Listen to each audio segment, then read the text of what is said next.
ഈശോ മിശിഹായിക്ക് സ്തുതിയായിരിക്കട്ടെ. ഈശോ മിശിഹായിൽ സ്നേഹിക്കപ്പെടുന്ന മാതാപിതാക്കളെ, സഹോദരങ്ങളെ, ദൈവത്തിൻ്റെ അനന്തമായ സ്നേഹവും കരുണയും സൗഖ്യവും നമ്മുടെ മേൽ വന്ന് നിറയട്ടെ എന്ന് ആഗ്രഹിച്ച് പ്രാർത്ഥിച്ചുകൊണ്ട് ദൈവ വചന ശ്രവണത്തിനായി നമ്മുടെ ഹൃദയത്തെ നമുക്ക് തുറന്നു കൊടുക്കാം. ലൂക്കായുടെ സുവിശേഷം 1-ാം അധ്യായം 48-ാം തിരുവചനത്തിൽ ഇങ്ങനെ കാണുന്നുണ്ട്: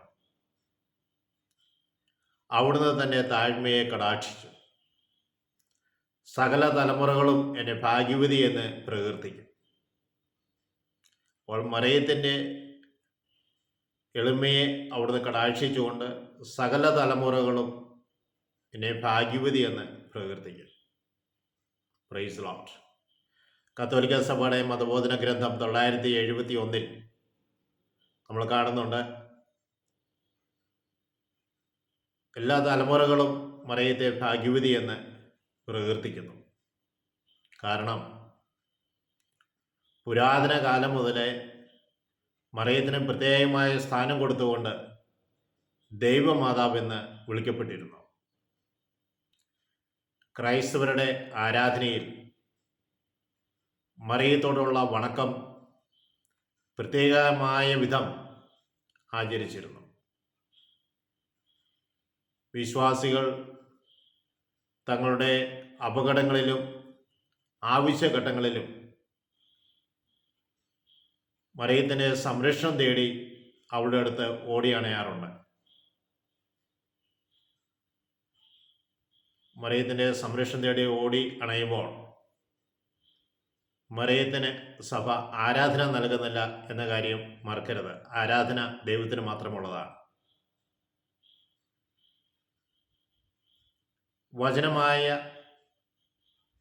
ഈശോയ്ക്ക് കൊടുക്കുന്ന ആരാധന പോലെയോ അതിന് സമാനമായ പിതാവിനും പരിശുദ്ധാത്മാവിനും കൊടുക്കുന്ന ആരാധന പോലെയല്ല മറിയത്തിന് കൊടുക്കുന്ന വണക്കം.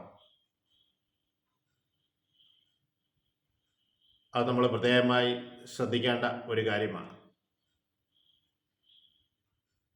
മറിയത്തെ വണങ്ങണമെന്ന് സഭ നമ്മോട് ആവശ്യപ്പെടുന്നുണ്ട്.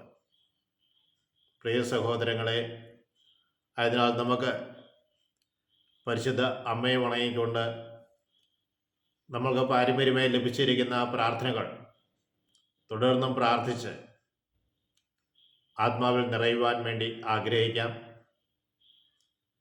നമ്മളെ വിശദീകരിക്കുവാനും നമ്മുടെ ആവശ്യഘട്ടങ്ങളിലും പുരാതന വിശ്വാസികൾ അമ്മയുടെ അടുത്ത് ഓടിയണയുന്നത് പോലെ നമ്മൾക്കും അമ്മയുടെ അടുത്ത് ഓടിയണയാം. നമ്മുടെ ആവശ്യങ്ങളിൽ അമ്മയുടെ സംരക്ഷണം ലഭിക്കുന്നതിന് വേണ്ടി അമ്മയെ ഞങ്ങൾക്ക് വേണ്ടി പ്രത്യേകമായി മധ്യസ്ഥം വഹിക്കണമേ. ഇന്ന് പ്രത്യേകിച്ച് കുടുംബജീവിതത്തിൽ മാനസികമായ ക്ലേശം അനുഭവിക്കുന്നവരുണ്ട്. ജീവിത പങ്കാളിയാൽ തിരസ്കരിക്കപ്പെടുന്ന വ്യക്തികൾ, നല്ല കാലങ്ങളിൽ തൻ്റെ ജീവിത പങ്കാളിക്ക് വേണ്ടി കഷ്ടതകൾ അനുഭവിച്ച് ഒത്തിരിയേറെ പ്രാർത്ഥിച്ച് ഉപവസിച്ച് ലോകത്തിന് അരിവിലായിരുന്ന അനേകം മക്കളെ നേടിയെടുത്തു. എന്നാൽ വാർദ്ധക്യത്തിലേക്ക് അടുക്കുമ്പോൾ ജീവിത പങ്കാളിൽ നിന്നുണ്ടാകുന്ന ചില വാക്കുകൾ ആ ഹൃദയത്തെ വളരെയേറെ വേദനിപ്പിക്കുന്നുണ്ട്. ദൈവമേ, ഭാര്യ ഭർത്താക്കന്മാരുടെ ഇടയിലുണ്ടാകുന്ന അസ്വസ്ഥതകളും നീരസങ്ങളും എല്ലാം കർത്താവെ നീ നീക്കിക്കളയണമേ. അവർക്ക് ഏറ്റിരിക്കുന്ന ഹൃദയത്തിനേറ്റിരിക്കുന്ന മുറിപ്പാടുകളെ ഈശോയെ നിന്റെ തിരുരക്തത്താൽ ആ മുറിവിനെ കഴുകി വിശദീകരിച്ച് ആ മുറിവിനെ ഉണക്കണമേ. അവർ സമാധാനത്തിലും ഐശ്വര്യത്തിലും സന്തോഷത്തിലും ജീവിക്കുവാൻ അത് ഇടവരുത്തണമേ. പരിശുദ്ധ അമ്മയോട് ഞങ്ങൾ പ്രത്യേകമായും മധ്യസ്ഥം വഹിക്കുന്നു. ആവശ്യ സമയങ്ങളിൽ അമ്മയുടെ സംരക്ഷണമായി ഞങ്ങൾ ഓടിയണയുന്നു. അമ്മയുടെ കാപ്പയിൽ സ്വന്തം അമ്മ എന്നതുപോലെ വേദനിക്കുന്നവരെ അവിടുന്ന് പൊതിഞ്ഞു പിടിക്കണമേ.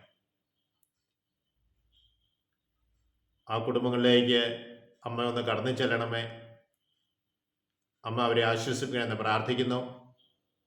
ആശ്രയമാതാവെ, എല്ലാ കുടുംബങ്ങൾക്ക് വേണ്ടിയും വചനം ശ്രവിച്ചുകൊണ്ടിരിക്കുന്നവർക്ക് വേണ്ടിയും ഹൃദയമായി മധ്യസ്ഥം വഹിക്കണമേ. പിതാവിനും പുത്രനും പരിശുദ്ധാത്മാവിനും സ്തുതി ഈശോ മിശിഹായ്ക്ക് സ്തുതിയായിരിക്കട്ടെ.